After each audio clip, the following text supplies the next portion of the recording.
Aditya Pratama Bu. Aditya berapa? Izin Bu. Lagi. Latihan Firda Bu. Berapa? Izin. Juga. Lagi. Habis. Naila Bahri Bu. Naila Bahri. Sakit. Oke. Ada lagi? Ya udah Bu. Udah. Baik ya. Kok pada lemes-lemes semua nih tadi? Barusan makan. Ya kan? Iya Bu. Nah, supaya nggak lemes kita ice breaking dulu sebentar. Semuanya silakan berdiri. Udah, ayo. Nah, kalau ibu bilang tepuk 1, tepuk 2, tepuk 3, tepuk 4, tepuk 5. Saya, kalau ibu bilang tepuk 1 2 kali. Ya, tepuk 2 1 2. Oh ya. Itu pakai gerakan, oke? Oke, bisa ya? Tepuk 1, tepuk 2. Tepuk 3. Tepuk 3 2 kali. Ya, semangat ya. Oke, silakan duduk kembali. Hari ini kita akan masuk ke topik, masih topik yang sama, berpikir komputasional. Tapi nanti kita akan mencoba untuk mempraktekkan menggunakan bahasa pemrograman bagaimana komputer itu bekerja untuk menyelesaikan suatu masalah. Jadi tujuan pembelajaran hari ini adalah kita diminta untuk berpikir seperti komputer atau berpikir secara komputasional untuk memecahkan suatu masalah. Nah, minggu lalu kita sudah belajar tentang komponen dasar computational thinking atau berpikir secara komputasional. Ada 4 komponen dasarnya kan? Yang pertama adalah dekomposisi. Artinya apa? Memecah masalah menjadi bagian-bagian yang kecil, yang rumit, yang ribet, pecah-pecah dulu menjadi bagian-bagian kecil supaya yang kecil-kecil tadi itu terselesaikan, maka yang besar juga terselesaikan. Nah, yang kedua adalah pengenalan pola. Contohnya apa? Ketika ada masalah kita disuruh untuk mengklasifikasikan hewan berdasarkan cara berkembang biaknya, misalnya. Kalau sapi, cara berkembang biaknya lain. Kalau ayam, gitu ya. Jadi ketika sudah ada polanya, maka kita bisa menentukan hewan itu masuk ke yang melahirkan atau yang belum. Nah, yang ketiga adalah abstraksi. Artinya fokus ke permasalahannya apa. Jadi kalau ada data-data kecil yang nggak diperlukan, sudah di skip aja. Jadi fokus ke pokok masalah. Kemudian yang keempat adalah algoritma. Apa algoritma? Ayo, menyelesaikan masalah secara terstruktur ya. Jadi menyelesaikan masalah dengan langkah-langkah yang teratur dan efisien sehingga masalah yang diselesaikan nanti akan mendapatkan hasil yang paling baik.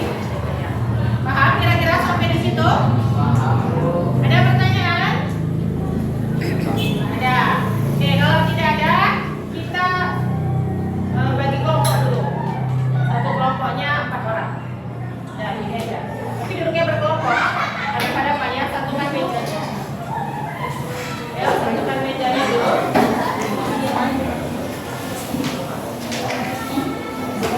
Ya, satukan mejanya.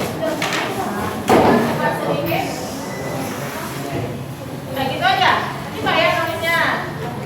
Mana nih bukunya? Kalau nggak dikuat, nggak kuat ada bukunya.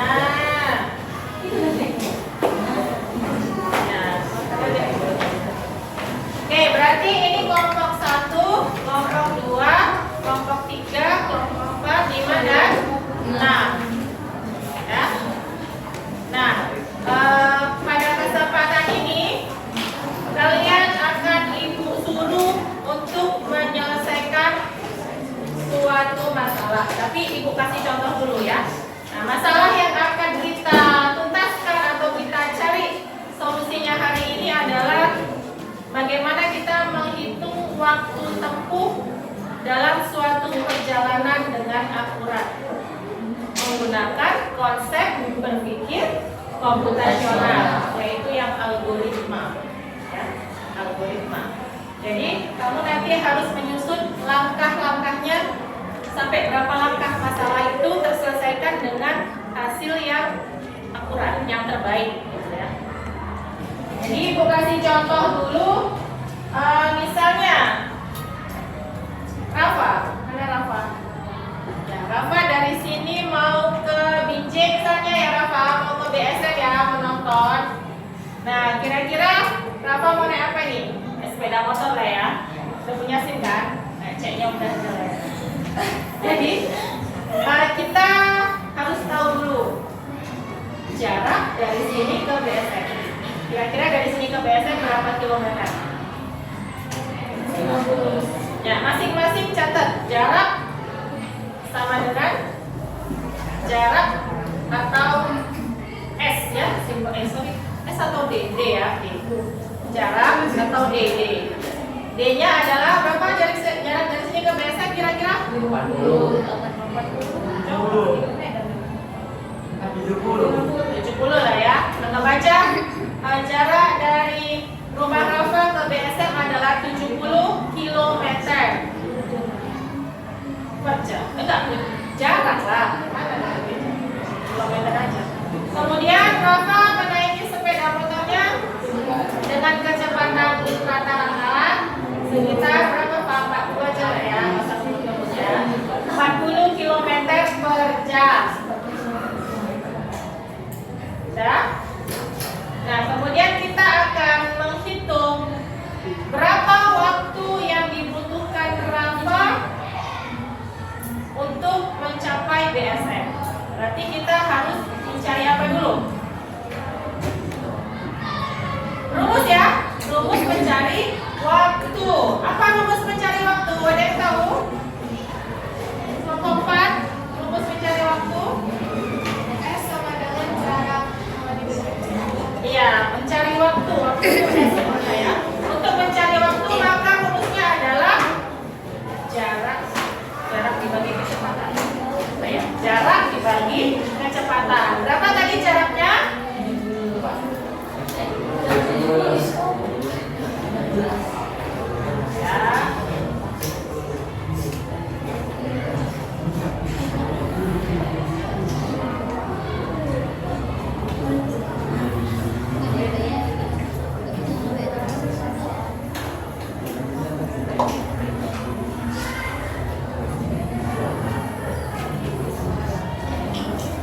Oke. Ya, kita mau mencari apa? Waktu ya. Waktu itu disimbolkan dengan S. Ya, rumus S adalah jarak dibagi kecepatan. Oke ya. Kecepatan jaraknya berapa? 70. Kecepatannya 40. Bagikan berapa? Berarti langkah pertama tadi adalah menentukan jarak, ya kan? Yang kedua, menentukan kecepatan.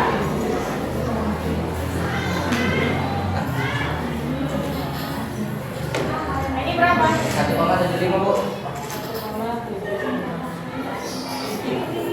Ini menghitung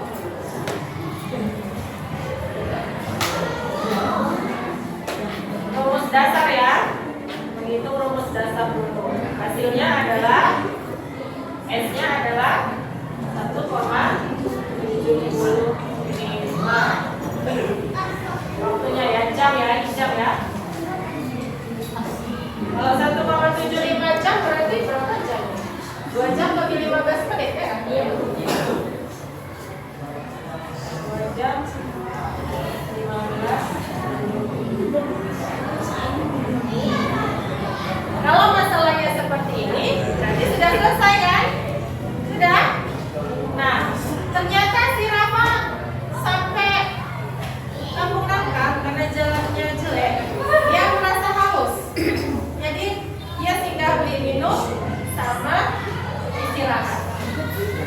sama-sama beli bakso ya kan.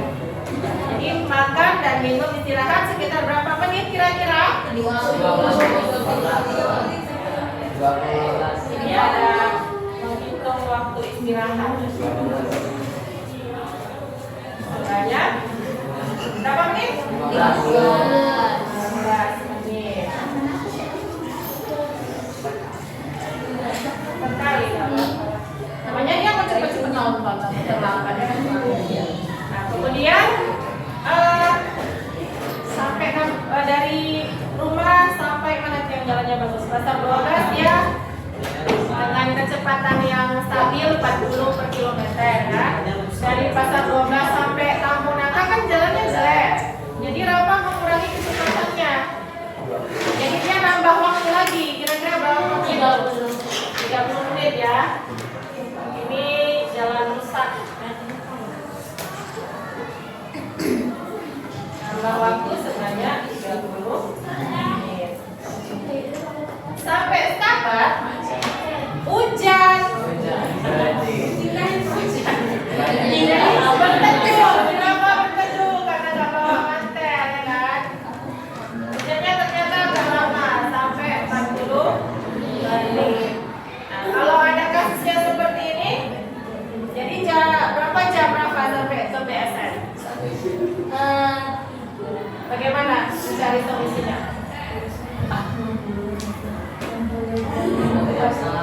Waktu yang kita sampai tambah istirahat, tambah jalan rusak, tambah berteduh. 3 jam 40 menit. 2 jam, tambah 30. ini kan tadi 2 jam. Ini 15 menit, 30 menit, 40 menit, ini berapa menit? 30, 40, dan 3 jam 40 menit ya kan? Ternyata kenapa menghabiskan waktunya dari sini sampai ke BSM 3 jam 40 menit, hampir 4 jam. Komputer dia seperti ini kalau ada masalah, satu-satu dulu dia kerjakan, pelan-pelan, baru dapat hasilnya ya akurat. Sampai sini paham? Paham. Sekarang Ibu coba simulasikan masalah kita ini ke dalam bahasa pemrograman namanya Pictoblox ya. Pictoblox ini harus online ya, kalau nggak online ini nggak bisa. Ibu pakai yang online, kalau mau yang offline bisa, tapi ya harus di download dulu. Nah pertama sekali ini karena kita jaringannya hilang-hilang timbul, jadi tadi Ibu langsung masukkan ya. Itu hati internet.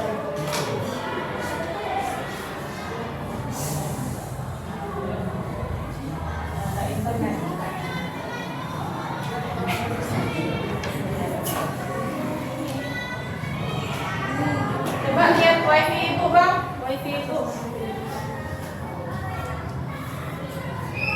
Kita pilihnya ini ya. Oke, cari aja di Google Pictoblox. Ya, kemudian pilih. Kalau nggak mau login, ya nggak apa-apa, bisa. Tapi kalau dia terjadi perubahan, ya ini nggak bisa terselesaikan lagi, harus ngulang. Jadi supaya aman, kita di login pakai namanya akun ya, harus login pakai akun. Nanti kita belajar selanjutnya nanti.